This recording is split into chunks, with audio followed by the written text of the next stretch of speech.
at the end of yesterday's episode, I had said we'll measure this one and see how close it is to 20,000. Pretty sure that's what I said.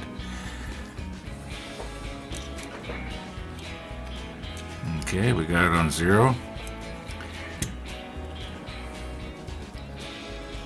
Just try not to break it here.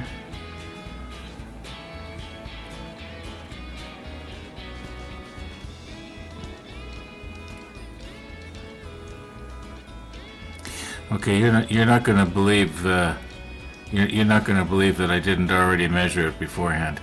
Yeah. Okay, I got it now. Well, I was 1,000 out. That is a coincidence. That is just a pure coincidence. I can't eyeball stuff that good. I just guessed, and I know you don't believe me. You probably think I measured it before I said we'll see if it's 20,000, but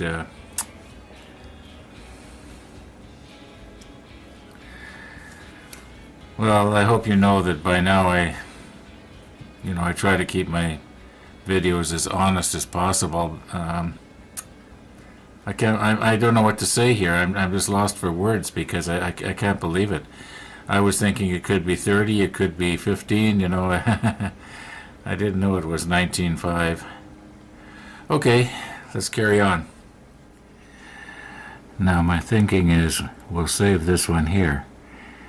We may in the future need a very, very small little piece, and if I can manage to not break it and keep it in with all the other little pieces of sprue and what have you, and we'll make our 6 little brackets out of these ones right here.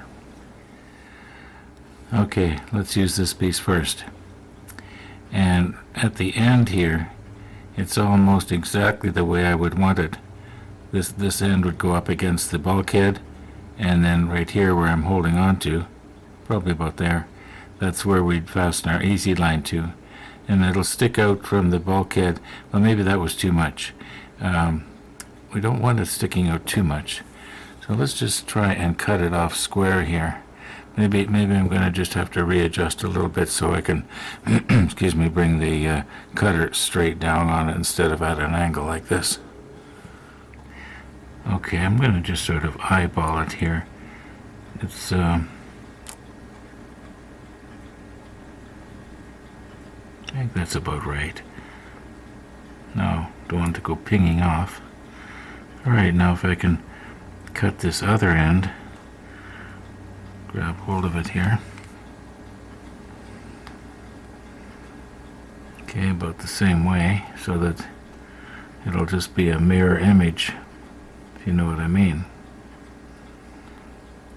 I'm going to end up losing these things. Okay, first we'll make this cut. Let me check the monitor. Yep, you can still see it. Okay, now be about, I think right around there.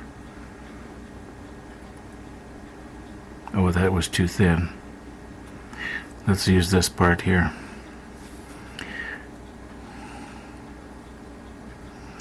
For some reason that didn't cut square. Let's try it again here. It's some better, I guess. Alright, now.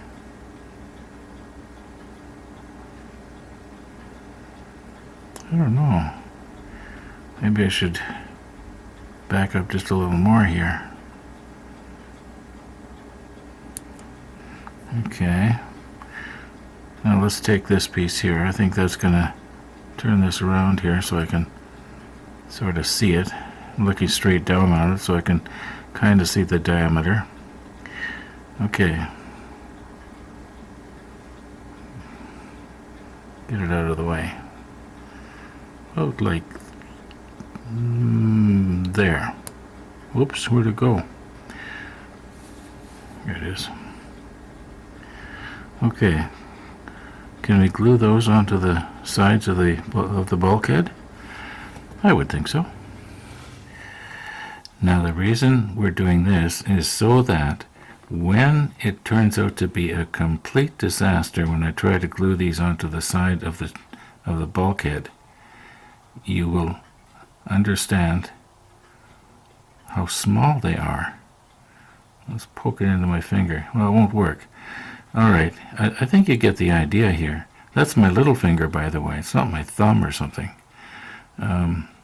Anyway, yeah, these little pieces are terribly small, and it may not go well. Oh, there we go.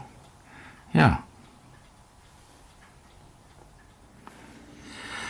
When I was editing out that last scene just now, I was thinking about, when I was cutting these off, that sometimes they would cut flush or square, and sometimes it would be sort of a little bit V-shaped. And I was wondering, why is that? Why is it sometimes it's working and sometimes it isn't?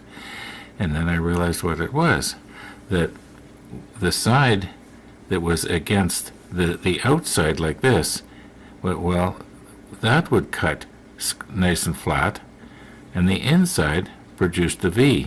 So I'll have to remember the next time, if I cut one of these off, and there probably will be a next time because I realized something else too, to make sure that I have these things turned around the right way. Yeah, anyway, let's go to our model and we'll talk about the other thing that I realized. Now, the second thing I thought of here is, when I'm trying to glue this onto the side of the bulkhead like this, it's going to be really hard to not end up having it securely glued to the tweezers, because the little droplet of CA glue is going to just completely envelop that. And even if I put a little bit onto the bulkhead and then stick it on, maybe that would be the way to go. But anyway, what I was thinking is, wouldn't it be so much easier if the piece was a little bit longer? And I thought, yeah, except I don't want it longer. And then I thought, well, why not have it maybe, 1/8 of an inch or so long? And like right now, it's probably a 1/16. And then I'd be able to hold on to it easier, glue it on, and then cut it off afterwards. I wonder if I'd be able to, cut it off without breaking it off. Okay, I think we can probably fold this back out of the way for the time being. We'll do the hardest one first. And as near as I can tell, it goes about right here. Now, that is CA thick. So it should give us a little bit of working time here. This is not the same one. I've cut a longer one for two reasons. First of all, for as we mentioned, and second of all, the original one I dropped on the floor. I looked for about 5 minutes, I couldn't find it, and I thought, hey, I can always cut more. Anyway, hey, I think that's going to work. I will just, we'll give that a whirl. This is CA thick, so we'll give it about half an hour. Okay. While that's curing, let's do the top one. I think it comes pretty much straight above the other one.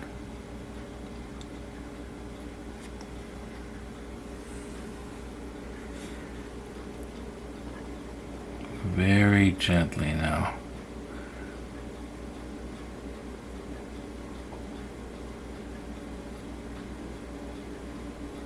Okay, maybe it's a little bit too high.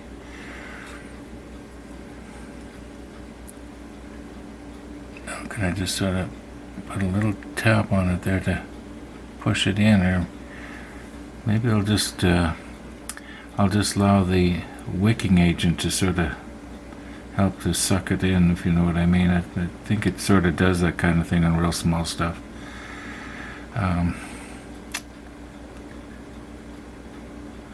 From what I can see, it looks alright. Okay, now the one that comes over here is, near as I can tell, it's about halfway between these two portholes. So, in all likelihood, this line that we're putting on represents the line that pulls this bridge around this way or the other way, I think, but I don't know. Okay, so we'll put it right there, just underneath the edge. Okay, I think it goes about right there.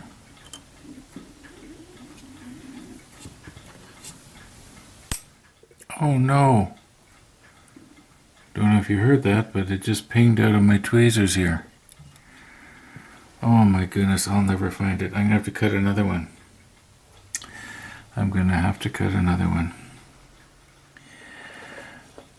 Probably over a minute has passed here now. See if that CA is still soft. Yes.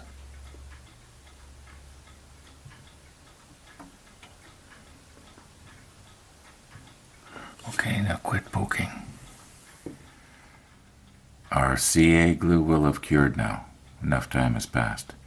And a person has the tendency to think, let's see how strong it is. However, I do not want to have to be gluing this back on, which is what will happen if I, start poking around at it. And speaking of gluing stuff on, over here, you will notice there's a fair lead that got broken off. It got broken off of here. But about a week ago, see this little tiny piece over here? I found it right there when I was trying to pick up a piece of easy line that was laying on the deck. And I thought, what's this? And so I'm looking at it, and I can tell it's sort of like it's got little bumps on the top of it. And I thought, oh, it's one of the optical units, like it'd be like one of these here. Maybe I should have the macro lens on now.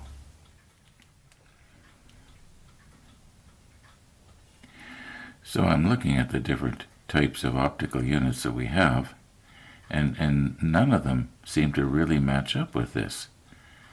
And then I thought, well, it kind of looks like it got broken off right here somehow, because it's not painted there. And I knew I had seen this before. And then all of a sudden it hit me, like after about a week. A week later it hit me. This was to represent the ammo for one of the AA guns.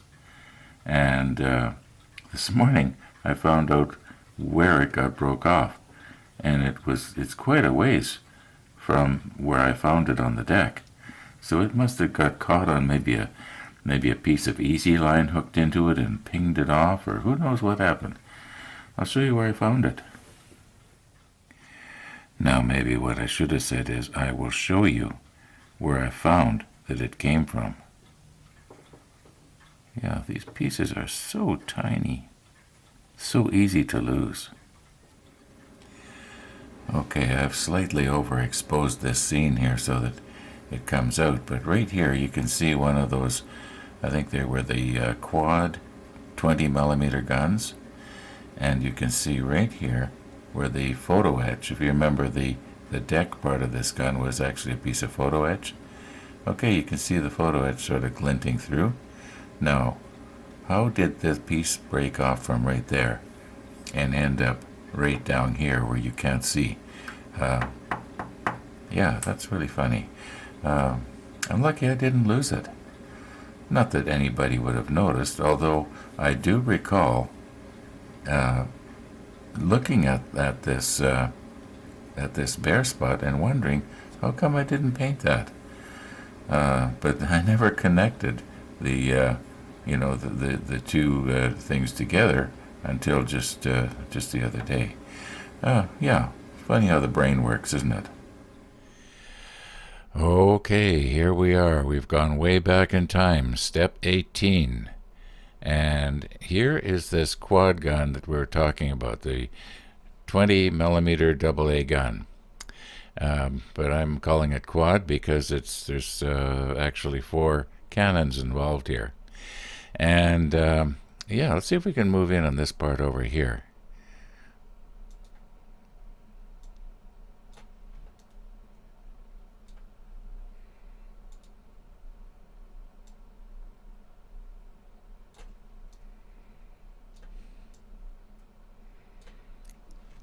Here is our little part. I don't know which one of these it is. I guess it wouldn't matter. They're both K34s. And you can see where it dropped down onto this piece of photo etch right here.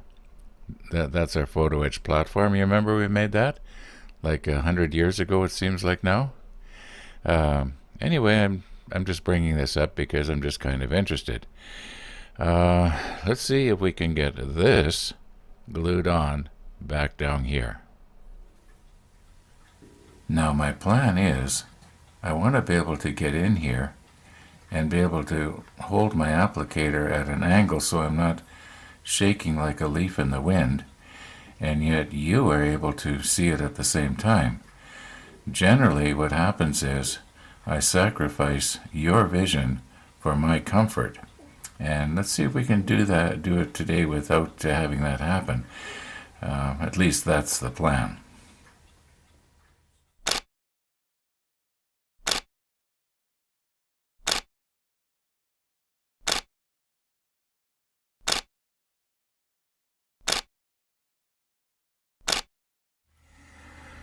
Now I'm just doing a dry run here. I am 99% sure I can get in okay here with the applicator, but can I get my tweezers in here to be able to drop this down after? Or is it going to be a fiasco here? Has to go right there, something like that. Let me look at the monitor. Yeah, that's pretty close. Now get it back out of there without dropping it down a hole somewhere. Maybe, well, I was just going to say maybe I should just leave it on the platform, but I'd want to have it in such a way I can pick it up later. I'll think of something. Okay, we're just going to put a tiny little bit of CA medium on that bare photo etch. Did I get any on?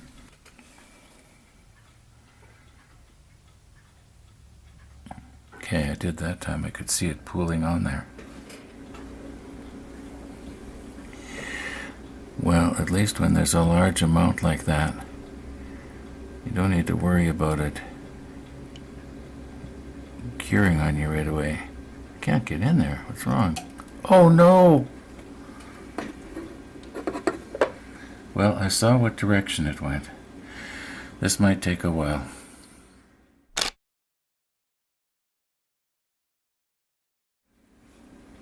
I had to take a picture. Reason being is it landed about half an inch from where I found it the other day. How does that look? Does that look straight?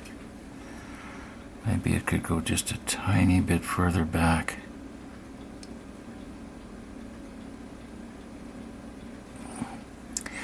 Well, let's just leave well enough alone. I think that's pretty good. Okay, now I do believe that if I touch up that photo etch where I've scratched the paint off, and I think I probably did that just now, yeah, we'll never know it was broke off. Now, our little brackets here that we put on for the easy line, I was thinking of cutting them off, if you remember, but I'm kind of wondering if maybe we'll leave them, sticking out about that far, just the way they are. They might be a smidgen too long, but I'm almost sure that if I try to cut them off, Murphy's Law, well, I'm probably going to end up having to re-glue them back on. So as I keep saying, let's leave well enough alone.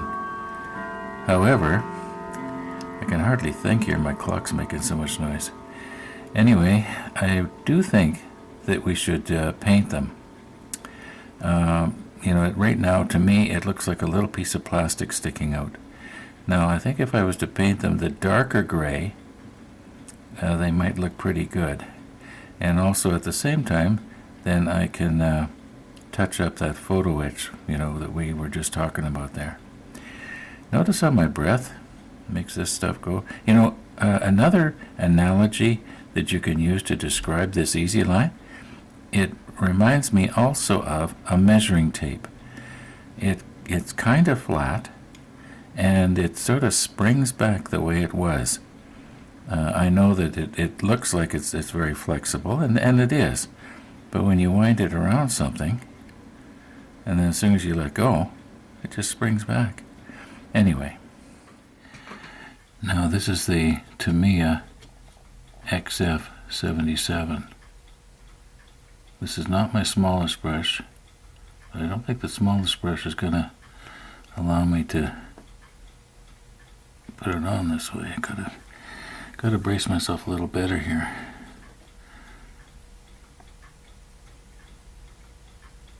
Don't think it really matters if the underside is done. We're not going to see it anyway. It's not too bad, I guess. Okay, now 2 more to go.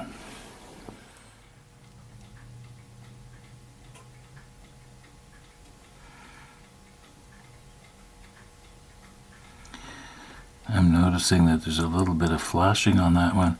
Oops, I moved the camera. Hope you can still see it. Yeah, you see that flashing on the top there? Maybe I can try and bury it somehow. Too bad I didn't notice that. Checking in the monitor just now, I noticed it didn't get it underneath here very good. Not that anybody's going to see it anyway. There. Trying not to get it on the bulkhead. Oh, there we go. Clock again.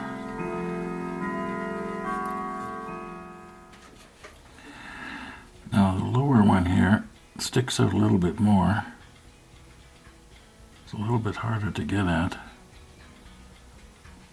Maybe you're gonna have to come around from the other side somehow to get the other one. I guess I'm blocking your light, but the auto ISO should take care of that. Okay, there. See if I can get a little closer to the bulkhead here without touching it.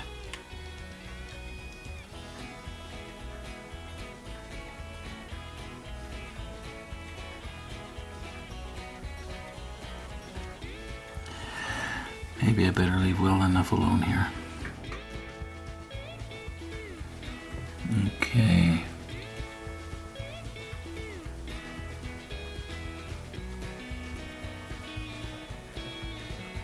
Now I know that this will, when this evaporates, it'll kind of shrink and we'll get our detail back. Now, to that viewer who I poetically said we'd put Easy Line on today, looks like we're not going to get to. Yeah, that'll be in tomorrow's episode. Thanks for watching, and all being well, we'll see you tomorrow.